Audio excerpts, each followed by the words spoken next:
fie din aur curat și cu adier de tămâie. Odinioară și magii ți-au dat, dar nu știu de urăcie. Vino, Iisuse, în inima mea, ca într-o iesle săracă, și încălzește-o cu dragostea ta, templu curat să se facă.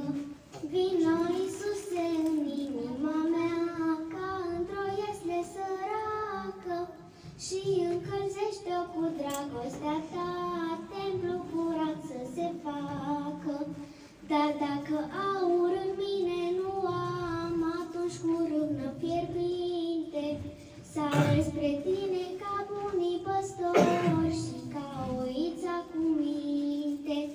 Dar dacă râvnă în mine nu am, ce alte mai dulci cuvinte, ca îngerescul duios Osana, pot să mai vină în minte.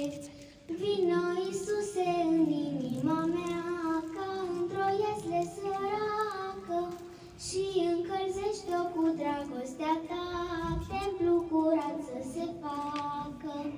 Vino, Iisuse, în inima mea, ca într-o iesle săracă, și încălzește-o cu dragostea ta, templu curat să se facă.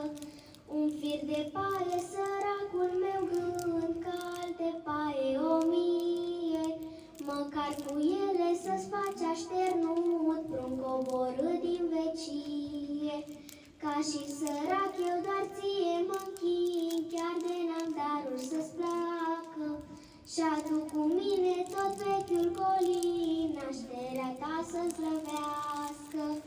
Vino, Iisuse, în inima mea, ca într-o iesle săracă, și încălzește-o cu dragostea ta, templu curat să se facă.